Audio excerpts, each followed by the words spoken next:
Hi,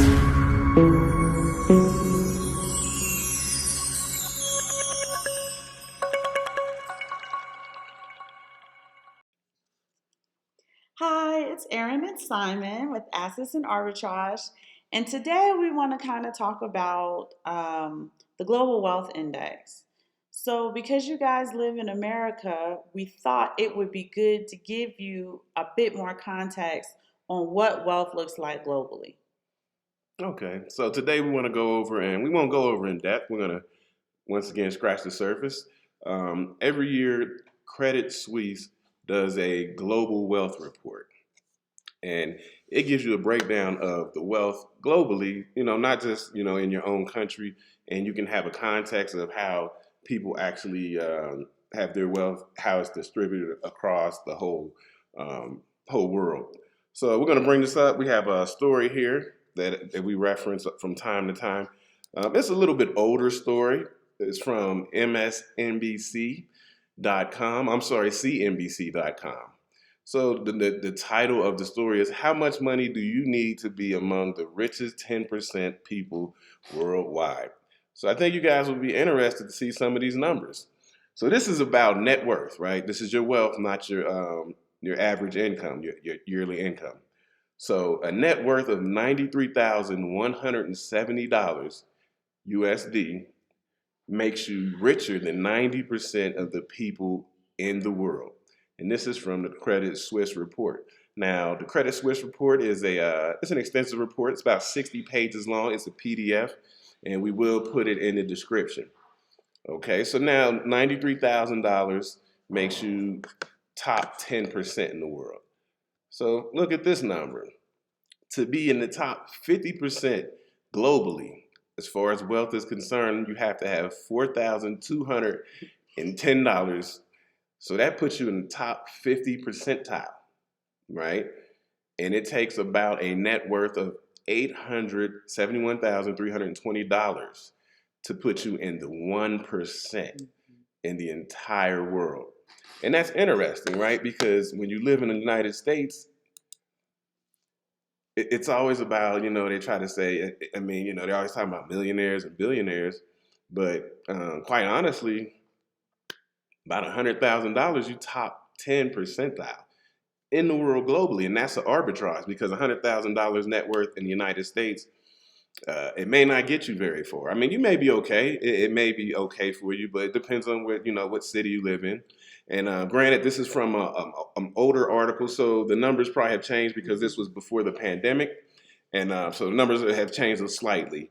But and we're going to go into a little more depth. I want to read a paragraph from this wealth report, but I wanted to let her go first and just explain a little bit more. Well, I thought it was interesting that the report said for the 1% who needed 891,000, hmm that 19 million Americans in 2018 qualified Yeah. for that 1% because we're so used to thinking that the 1% are the Jeff Bezos, which they are. I'm sure the number's much smaller than that. But you just think of the Jeff Bezos, the Jay-Z's, you're thinking of the Elon Musk, when really you have less than $1 million, you qualify for that 1%. So I thought that was really, really interesting. One of the things I had liked about the report when he presented it to me is that it changes your perspective on what wealth actually is. It doesn't seem so unattainable anymore. Right. Mm-hmm. Right? It's like, oh, this doesn't seem so hopeless. Mm-hmm. I don't know that even the Simon family would ever make it to $200 billion like Jeff Bezos, but I also don't see the necessity to crawl that high if that's how we would have to get it. So I hope this show gives you guys a little bit of perspective on where you are and where you would like to be, but just some perspective on maybe how blessed you currently are, and it will add to that gratitude that we talk about so much. Yeah, and definitely. And remember, I just want to reiterate this. We're talking about your net worth, okay? Yes. And we're not talking about your yearly salary or income. So it's, as they put it, net worth or wealth as the value of your financial assets plus real assets minus their debts. Okay, so you would have to if you're worth this amount, but you have to take the debt away, and that gives you your net worth, right? So, these are the numbers that put you in the percentiles that we're talking about, and they're kind of they're interesting because people probably think you have to have more to be wealthy. People say wealthy like there's a number to it. If you have $1 million, you're wealthy, and really the wealth is just a definition of your assets minus your debts, right? So if your wealth is $100, then that's your wealth. That's your wealth. You do what you can with it. You $100 up. Yeah, you 100 up, because some people have negative net worth. Yeah. Because they have so much debt, even though they may have a lot of assets, but their liabilities bring their net worth down to a minus net worth. So just something to keep in mind. So now what we're gonna do? Did you want to say anything else on that? I'm gonna read that. I'm gonna read this paragraph to you, and like I said, this will be in the description. So this is on the Wealth Report, about 60 pages long. It's a PDF. So I'm gonna read this paragraph. It's called "Wealth per Adult Across Countries." So that's a good thing to bring up. These numbers I just mentioned is per adult, right? So not per household, just per adult. So that 4,200. 87,000, it's 90,000. These are per adult. Okay, so this is wealth per adult across countries. So turning to the broader distribution of wealth across the regions, the huge disparity in average wealth levels is illustrated by the World Wealth Map. So we have a wealth map that we're going to be putting in the description. It sees how wealth is distributed, and it's color coordinated so you can understand. Nations with high wealth per adult, which is above 100,000 USD, are located in North America, Western Europe, among the richer parts of East Asia and Pacific and the Middle East, with a sprinkling of outspots in the Caribbean. So what they're saying is the higher wealthy people are pretty much in maybe what you would call the Western world. Okay? So after that, they say China and Russia are the core members of what is known as the intermediate wealth group of countries. So intermediate wealth group of countries means that you have a mean wealth in the range of 25,000 to 100,000 USD. Okay. This group also includes more recent members of the European Union and important emerging market economies in Latin America and the Middle East. So one step below that, so the 25 to 100,000 is intermediate. One step below that is something that is called the frontier wealth. Frontier wealth, right? So that's 5,000 to 25,000 per adult. That covers heavily populated countries such as India, Indonesia, Iran, Philippines, plus most of Latin America and the leading countries in the sub-Saharan nations, such as South Africa. So fast developing countries like Cambodia, Laos, and Vietnam fall within this category too. So in the countries, then you have your countries with the average wealth below $5,000. And so when you look at this map, you will see that most of those countries will be in Central Africa. And the map it's a pretty good chart. The wealth report is pretty in depth. We didn't want to bore you to tears. We're going over page over page over page, but because they just start breaking it down by region and then households and stuff like that. But it is it's a really good report, and definitely will be in the description. Now we want to transition, unless you want to say anything else, we want to transition from talking about wealth over to talking about income. So what do you want to say about income? Well, income and wealth are different. So income is what you're generating per week, per month. For some people quarterly, for some people yearly. And like he said before, it is not what you're worth, because that income is typically used to cover expenses, it's used to cover debt, so on and so forth. But what you guys would actually be surprised at is how much income you need to be, I would like to call peaceful, tranquil. They use the word happiness. Happiness is fleeting.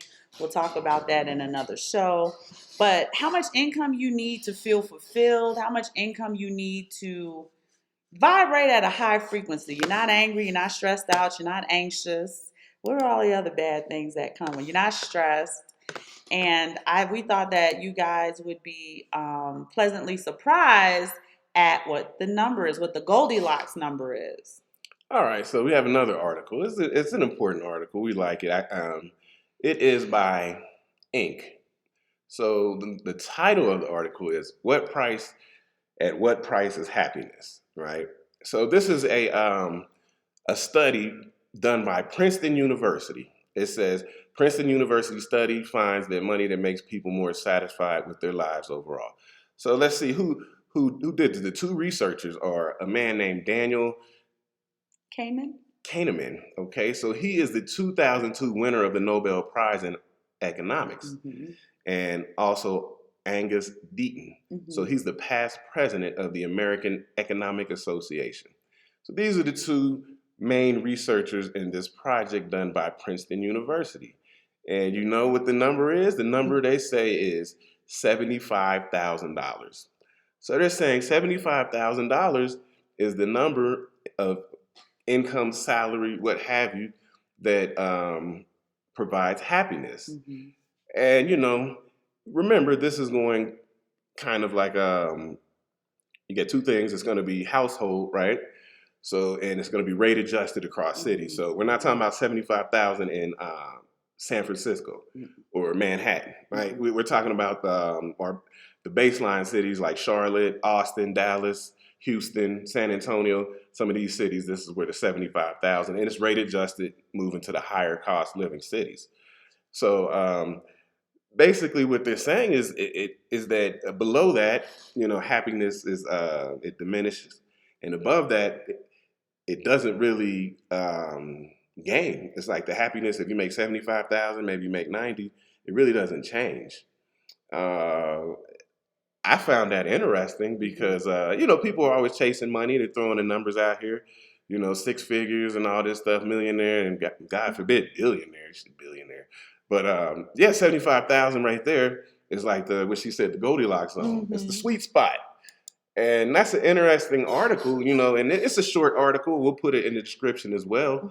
But it's something to keep in mind as far as when you think about your income and you think about your wealth. You might be closer and in the sweet spot, and you don't even know it. Yeah. So now, once you know that you're in the sweet spot, it's like, oh, okay. So I'm there, and then now I'm just building up and out. I would also say, too, that when we talk about going past the Goldilocks zone, those bigger numbers, you have to do more. There's a lot more responsibility in the protection of that wealth, which adds a stress to you. So there is a kind of law of diminishing returns once you start getting into the 175,000, the 375,000. Yeah, because now not only do you have to protect it, you gotta find a ability way to lessen your tax burden, right? You start hitting these certain levels. It's like, oh man, I gotta get taxes, and that's why. Then this is what the flag theory plays into, because now you got to find ways to lessen your tax burden, move your assets around, and protect them. So all this stuff that we talk about, all kind of goes together. And these are just two articles I thought were interesting and something we could talk about today. And it's just 75,000. And like I said, that's a household. Remember, it's gonna be rate adjusted if you got two dependents, 2 kids, 4 kids, like us, 4 kids. The number will move, but still. It's just a way, and basically, if you look in the article, it's kind of a way to say you don't live check to check. You can go on a couple vacations a year or something like that. Your kids may be able to go, to private school if need be. You can have 2 cars. Just having I guess you would call it an American dream, middle class lifestyle. I don't know, the apple pie lifestyle. White picket fence. So, but yeah, just to keep in mind that the numbers, some of the people are chasing certain numbers, but remember, you may be in that Goldilocks zone, and then it might change your perspective on how you see your wealth building and, the income that you have coming in, or your salary, or whatever, your business, however. But this is why, too, asset building is extremely important, because you really want to build up your net worth. Like, again, we're telling you what the income is for the Goldilocks zone.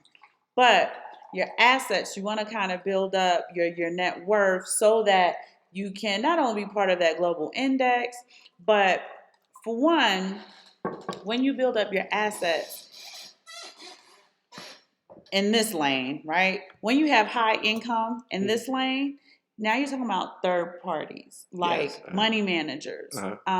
Many of you who are Rihanna fans know, bitch better have my money. That was based on a true story where her money manager was liquidating her money at a rate to the point where she had none. Yeah. You're giving people access to your income, not her assets, to your income. And a lot of times when you're not the one managing it, because it's just so much to manage, it is easy to be vulnerable to predatory practices. Yeah, you hear that. You hear that a lot with athletes, people who manage their monies, the accountants, money managers. Took liberties with their account because they're able to sign off on certain things, and so they can move the money around and do what they want to do. And so you have to be careful when you start getting these third parties involved. But, and I just wanted to slide something in there. When we're talking about the money, that is the arbitrage, right? The arbitrage is if you have a certain amount of wealth that maybe you don't think is that much in whatever city you live in the Western world, and you take that amount of wealth to one of these other countries, then all of a sudden you're in the top percentile of their country. And that's a huge arbitrage. Same thing with the income. And so I'm going to roll right into this. So, you guys forgive me. I'm going to get out my chart, another chart. This one won't be in the description. It's hard for me to share this one. So if you actually want this chart, email us and then I can email it to you. So I have a chart here. We're talking about Mexico. So this is talking about some occupations in Mexico and their annual salary in US dollars, right? So I'm going to go over some of these occupations.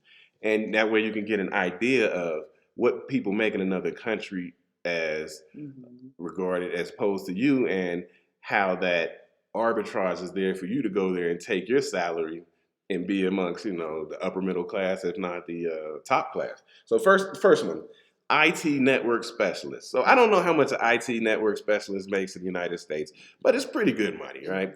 But over here in Mexico, now this is from 2020, before the pandemic, so it could have changed.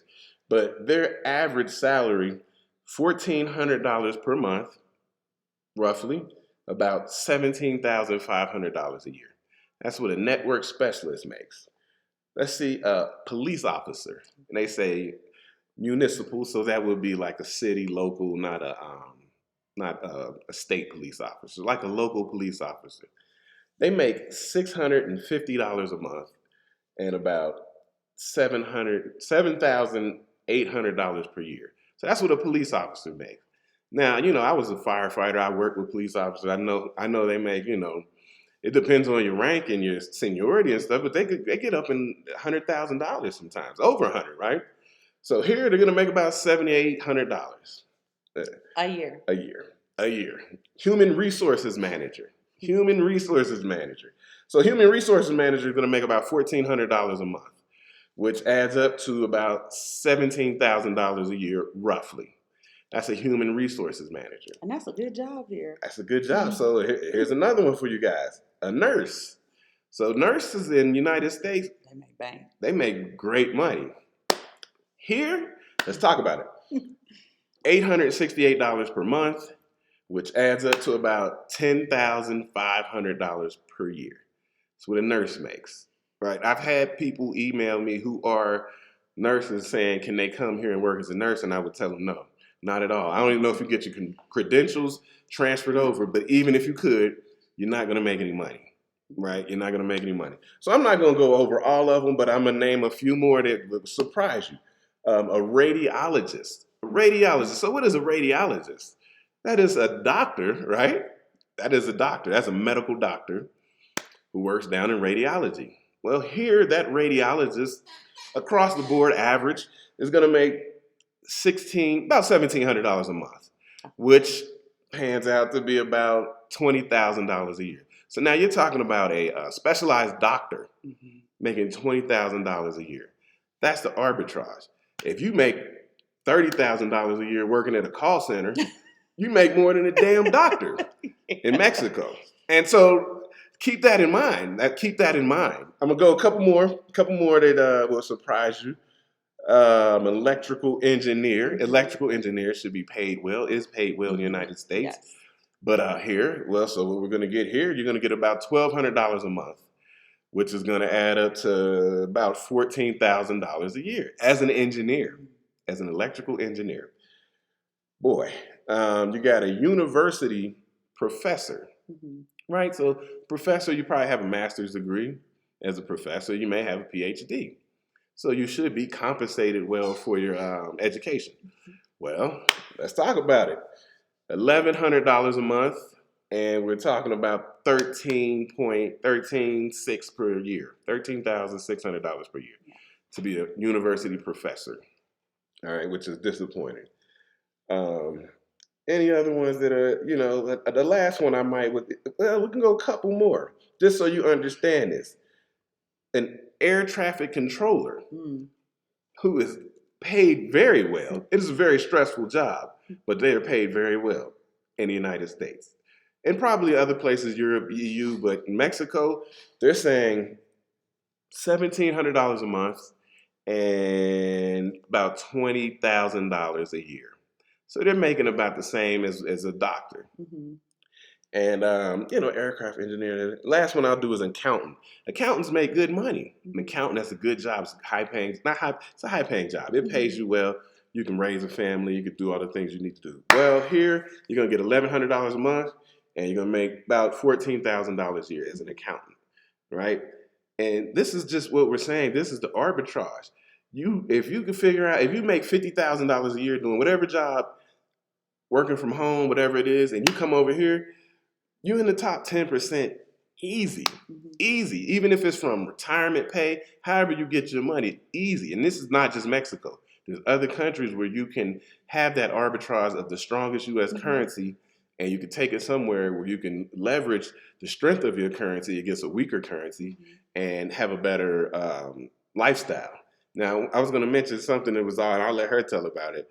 Now, we take our children to a doctor down the street. Now, tell how much is the copay? 40 pesos, so that's $2. And sometimes, depending on the fluctuation of the peso against the dollar, it's less than $2. It's never more. So sometimes our kids will get sick. You know how children get sick. One gets the other sick, the other sick. So then now all three of them need to go down there, 4 of them. So she sees all of them for $6.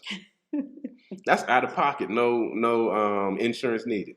So she'll get, and we don't even have to go into how she'll give you some prescriptions. We don't have to go into how cheap the prescriptions are. Yeah. Because they're going to be cheaper than that. So $6. For $6, you can go get your 3 children seen by the doctor. Yes.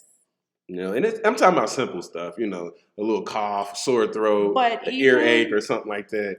Even in when Reginald was having those seizure situations where he had to go to the neurologist, it was still $2. And the neurologist, I think it was $4. So, yeah. Yeah. And, she's a native English speaker. Yes. She went to medical school in California. So it's not even to say that she's a lesser doctor. She went to medical school in the U.S. She speaks English, so we don't have to try to fight through a medical conversation in Spanish. She speaks English. It's easy to get back and forth through with her, and it's $2. She makes house calls. Yeah, she makes house calls. She'll come to your house if they're too sick, I'll come see you at the house. Or if you're incapacitated, oh my God, my ankle's swollen, it's sprained, I can't limp down there. She'll come to the house. We will tip her generously because we don't feel good about the $2, but she's an excellent doctor.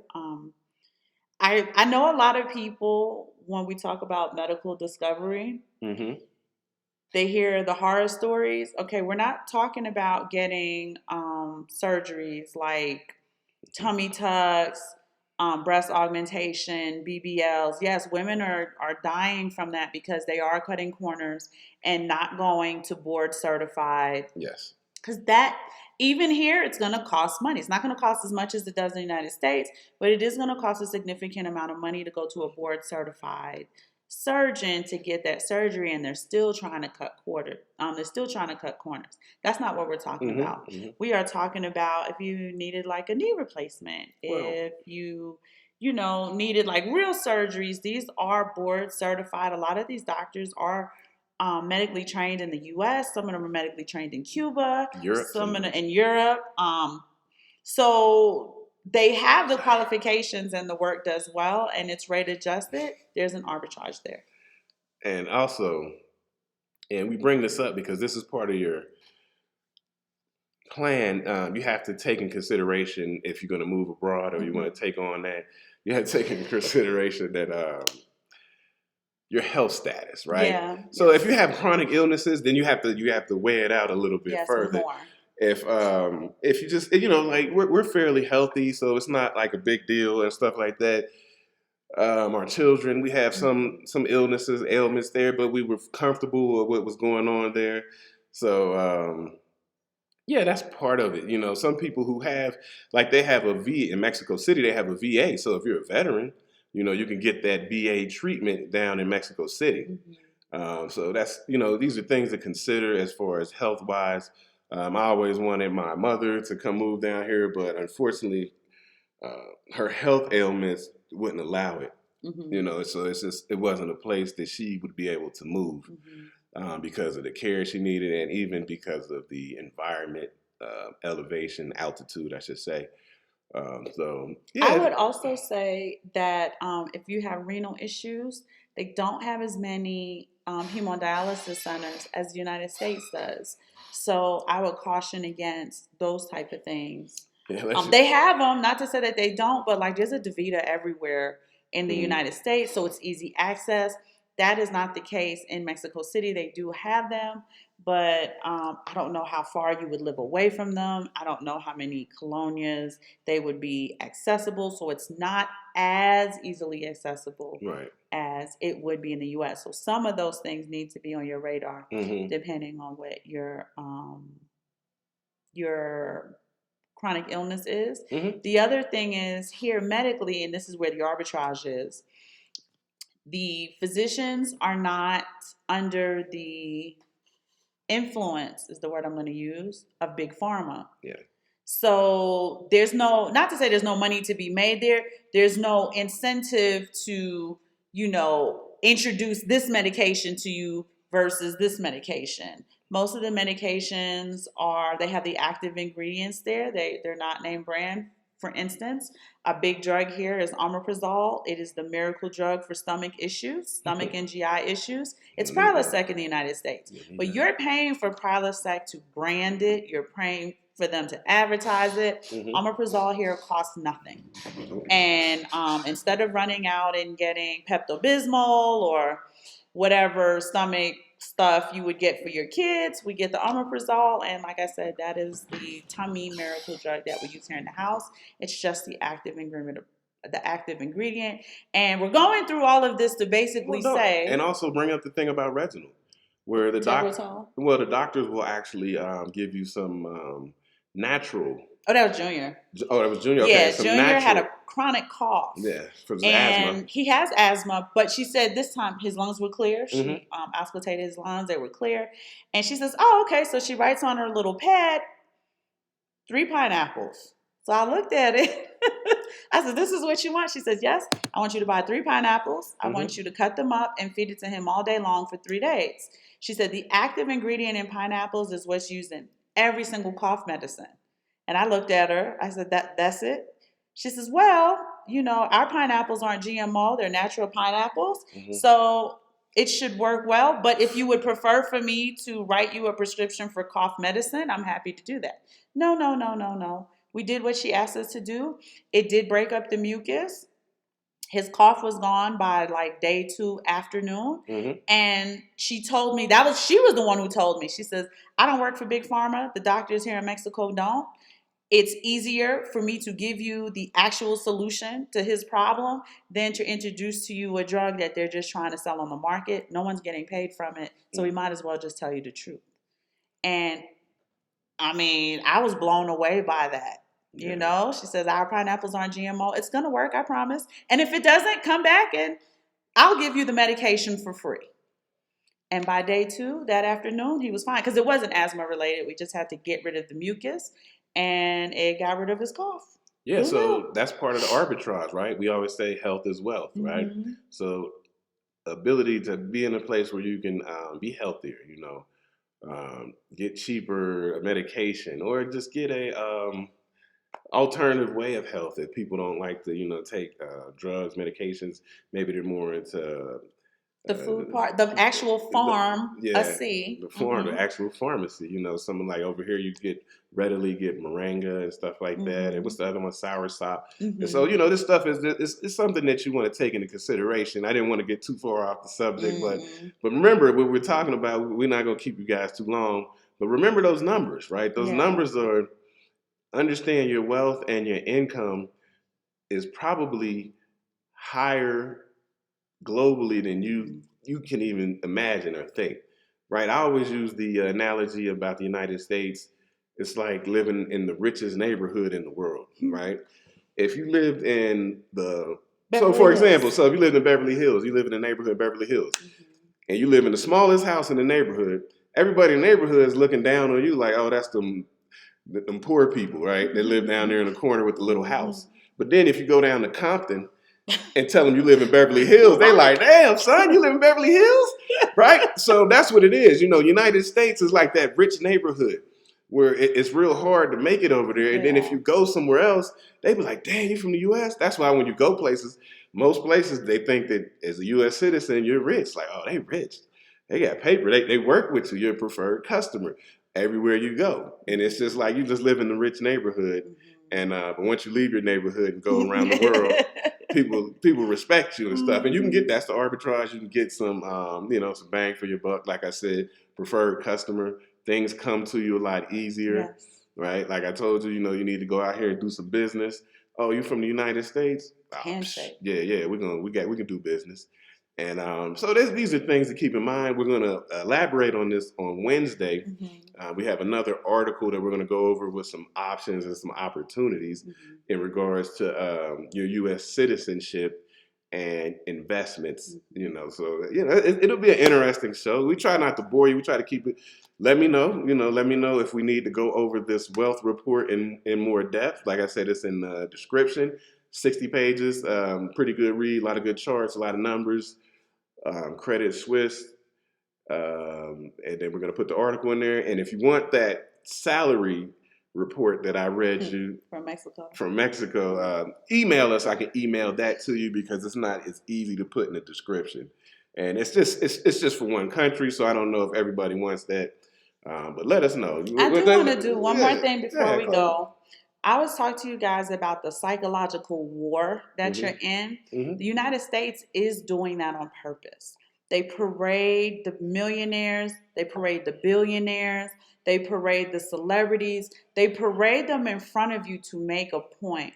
What they want to do, and we talked about time theft, they want you to work harder. Understand that even when you look at the market, and they'll say the market was liquidated today at $700 billion. Somebody's getting that money.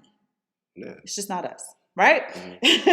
When crypto's down, somebody's up, and it's typically the cotillionaires. So we're saying all of that to basically get to the point where if you know and understand the truth, your perspective changes, and then so does your behavior. I'm hoping that when you guys read the article for yourself, this is one of the reasons I know a lot of you are like, I wish y'all would put the article up and read it to us. I am somebody's mother. I'm not yours, right? We do that on purpose. We want you to read the articles yourself. We want you to get the information yourself. We want this to be your experience and not just listening to ours, and gain that understanding so that your perspective can change. You can see things differently in order to do things differently, to have things you never had. So we want you to read those articles so that you can, I'm hoping that you can gain a gratitude for where you are and what you've built thus far. That way you can move that much further. Okay, and just understand where you are in the world. You guys are probably doing extremely well. We all want to do better, so we all work for greatness. We want you guys to reach for the stars. But at the same time, we want you to have a gratitude for what you currently have and how your life currently looks. Yeah, because if you get out here in these other countries, you can see how much you actually have as opposed to these other people. Mm-hmm. I mean, it's kind of sad at times, to see that the conditions that they have to live in, they're forced to live in, and then you can also see the cycle that is going to continue as far as their children. They're not going to go anywhere. It's going to be one generation to the next, and it's good to get out here and see how people live outside of you. It gives you what she says, that gratitude. Like, okay, I got it pretty good. I see I'm up here in these upper echelons. Top 20, top 10%. It is really, really good for your overall development. Just to get out and travel and see stuff. And like I said, amongst the people, now, not at the resorts and stuff. Just get out in the town, the city. Yeah, be careful, right? You gotta watch yourself, but just check out how people live. Understand some of the things that you have that you take for granted, like plumbing. Good plumbing, floors in your house, not dirt floors, windows. Some of the doors. Many houses do not have windows. Like he touched on that, but you couldn't even fathom that. You live in a structure that's how many square feet? 400? Yeah, 400. 400 square feet. Mm-hmm. And there's not a window in this domicile. So there's no natural light coming in. Just little itty bitty things like that. We do work in the community, and there's two types of people that we run into all the time. Never 3, never 4, never 5. It's very binary. It's two types of people. We have those who have an immense amount of gratitude. And then we have those that all they can see is lack. Yeah. The only thing they can see is what they don't have. Mm-hmm. And that's important because I see that in the United States a lot. I hear, women talking. I hear men talking. Mm-hmm. And all I'm hearing is what you don't have and how you don't have it. Yeah. So if that's all you see, if that's all you know, that's all you're going to attract. Yep. And the people who typically have an immense amount of gratitude, you notice during your time here, they moved into a nicer house. Mm-hmm. Now they have a car, and we can be genuinely happy for them. But we just peeped off rip. I noticed that anytime something good comes to you, you are grateful. And I'm telling you guys, gratitude is the number one energy you guys need in this wealth journey. Right. It is the gas that is going to get you to your destination. Mm-hmm. And traveling allows you to see the abundance in the world because the people who are in charge, the shadow government, whatever you want to call them, they are professionals in creating fake scarcity. Whether it's real estate, fake scarcity, food shortage. All of a sudden, the United States has a formula shortage. Like, really? Right? Semiconductor shortage. Yeah, they are masters at creating gas shortage. Oh, God. They are masters at creating fake scarcity when you live in a world full of abundance. When you take that one seed, it's a seed of an apple tree, and you plant it, how many apples is that tree going to bear in its lifetime? Mm-hmm. We live in a world of abundance. Grass seeds. How many blades of grass are in your backyard? And if you start seeing the world that way, abundance is going to come to you. You just have to master that consistency and the strategic ability to plan it properly. Yeah. Right? It still requires some responsibility to you, but the universe you live in, the world you live in, the planet you live in, it is full of abundance. All of the scarcity and the shortages that you see, those are man-made. It's a psychological attack against you. Yep. And we really want to start showing you, because we started seeing the truth once we left. And another thing I'll say that, just conversely to what we said before, you'll come to these places with poverty and you'll see how happy people are with a lot less. Yeah. And it gives you perspective on, if you're not happy or, depression, I know depression's big in the United States, mental health, but you'll see people, just little kids who don't have much. They're just happy to be out in the field. Especially over here, like playing soccer or something like that. So it gives you a view of saying, oh, so these people can be this happy, this joyous, this content without having all the stuff, the worldly things that people think will make them happy, right? And so that's also a good part of the development, to just see people who have less, but who are content and happy as families together. Just like to sit down and have a nice meal together. Play together, and brothers and sisters. So it's a good experience. It's a good learning experience. It teaches you a lot. Like we said, you don't have to come, do it permanently, but just get out and check it out. Put together a plan where you can get out here and see. And it will really help your mindset, and it'll help your wealth journey. It'll help you understand that you're doing well on your wealth journey. Don't get beat down by what the United States say. You need to be a billionaire. I mean, and right. people typically have no idea what a billion actually is. We're just throwing around numbers because we hear them regurgitated talking points that other people make. And before we go into that, and we won't. We're gonna do a. I would like to do a show about numbers, because people throw numbers around about scientific notation. So if you guys would like to see a show about scientific notation, let me know, because people throw these numbers around all willy-nilly, and I say, you don't even know what these numbers mean, right? You're telling somebody who's a millionaire, but you're like, oh, but you ain't a billionaire. I say, what? Do you even know what a billion is? So if you want to see a scientific notation show, let me know, because I would love to do one. I would love to do it. But yeah, let's get out of here. We're keeping them long. Yeah? Okay, bye, you guys. All right. We love y'all.